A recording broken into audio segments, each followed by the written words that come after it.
AP వ్యాప్తంగా అంగన్వాడీ కార్యకర్తలు చేస్తున్న సమ్మె తారాస్థాయికి చేరింది. సిఐటియు ఆధ్వర్యంలో అంగన్వాడీ కార్యకర్తలు మంత్రుల ఇళ్ల ముట్టడికి పిలుపునివ్వడం పలు చోట్ల ఉద్రిక్తతలకు దారితీసింది.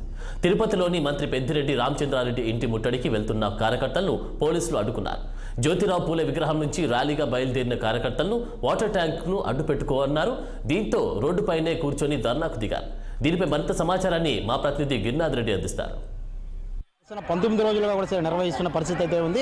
అయితే చిత్తూరు జిల్లా, తిరుపతి జిల్లా వ్యాప్తంగా కూడా సరే గత 19 రోజులుగా వివిధ రూపాల్లో వాళ్ళు ప్రభుత్వానికైతే వాళ్ళకి న్యాయమైన డిమాండ్ పరిష్కరించాలనేసి కూడా సరే పెద్ద ఎత్తున సరే మనం చూడొచ్చు.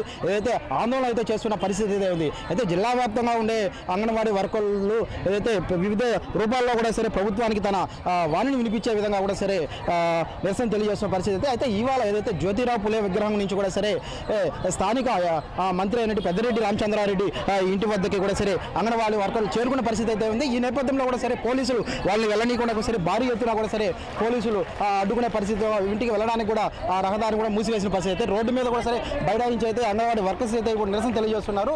ఇక్కడైతే ప్రస్తుతం కొంతమంది అంగన్వాడీకి సంబంధించిన నేతలు ఉన్న వాళ్ళతో మనం చెప్పనమ్మా మీ డిమాండ్ ఏంటి? ప్రస్తుతం మా డిమాండ్ ఏమంటే ఎలక్షన్కి ముందు జగనన్న ఇచ్చిన మాటనే మేము అడుగుతున్నాం. తెలంగాణ కంటే వేతనాలు ఎక్కువ ఇస్తానన్న మాట అది నిలబెట్టుకోమని మేము అడుగుతున్నాం. 19వ రోజు చేరుకునింది ఈ సమ్మె. కానీ ఇంతవరకు జగనన్న దగ్గరికి విషయమే తెల్లేదంట. అంటే కళ్ళు మూసుకొని ఉండారో లేకపోతే చూడన్నా వచ్చి ఉండాలా, జగనన్నకి చూడన్నా వచ్చి ఉండాలా, లేకపోతే కళ్ళు మూసుకొని అన్నం తింటున్నాడేమో, కళ్ళు మూసుకొని పరిపాలన చేస్తున్నాడు, అర్థం కావడం లేదు. బట్టలు నొక్కేదానికి మాత్రం కళ్ళు కనిపిస్తున్నాయి, చెవులు వినిపిస్తున్నాయి, కానీ అంగన్వాడీ సమస్యల్ని అంగన్వాడీ గోష్ఠి అర్థం కావడం లేదు.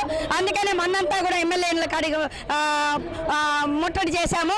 అదేవిధంగా ఈరోజు మంత్రి గారిని అడిగాము. మంత్రి గారు ఒకటే చెప్తున్నాం, మాకు సమాధానం, అంగన్వాడీలకు మంత్రి గారు వచ్చి సమాధానం చెప్పాలి. అంగన్వాడీలకు జీతాలు పెంచమని సీఎం గారికి రికమెండ్ చేయాలి, ఖచ్చితంగా పెంచేటట్టు చేయాలి. ఈ సమ్మె ఎట్టి పరిస్థితుల్లో జీతాలు పెంచే వరకే ఆగదు ఈ సమ్మె, ఆగదు ఈ పోరాటం. ఆషామాషిగా అంగన్వాడీ వాళ్ళు రోడ్డు ఎక్కరు. మేము కడుపు మండి వచ్చినాం, కడుపు ఆకలి వచ్చినాం. ఊరికి ఎస్సీలో కూర్చొని కొవ్వు బట్టి ఒళ్ళు బలిసి ఒక ఎమ్మెల్యే మాట్లాడినాడు, ఒళ్ళు బలిసి మేము ఎక్కలేదు. ఆకలి మంటలతో, కడుపు మంటలతో బిడ్డలకి అన్నం పెట్టుకోలేని పరిస్థితుల్లో ప్రధాన డిమాండ్ ఏంటి? ప్రభుత్వ ఉద్యోగులుగా గుర్తించాలి. మాకు కనీస వేతనం 26,000 ఇవ్వాలి. మాకు నాణ్యమైన దుస్తులు అంటే యూనిఫామ్ ఇవ్వాలి. ఆహారము పిల్లలకి నాణ్యమైన వస్తువులు ఇచ్చి టీఏడిఏ బిల్స్ అమలు చేయాలి. రిటైర్మెంట్ బెనిఫిట్ గ్రాట్యుటీ సుప్రీంకోర్టు తీర్పు ప్రకారము మాకు అమలు చేయాలి. చెప్పండమ్మా. అంగన్వాడీ వాళ్ళని ఒక మనుషులుగా గుర్తించాలి. ఏ రోడ్డు మీద ఈ పొద్దు వచ్చి ఉన్నామంటే కేవలం ఎవరి గురించి ఉన్నాం? మా వాళ్ళు కనీసం రోడ్డు మీద ఆకలి చెల్లెళ్ళు కానీ ఎవరైనా ఆడబిడ్డలు ఉన్నారని ఒక్కరన్నా గుర్తిస్తున్నారా? అంగన్వాడీ వాళ్ళు మాత్రం ఏం చేస్తున్నారని అంగన్వాడీ వాళ్ళు మాత్రం గుర్తించడం లేదు. కానీ అందరినీ గుర్తిస్తున్నారు ప్రజలు, కానీ అంగన్వాడీ వాళ్ళు మాత్రం కనపడడం లేదా?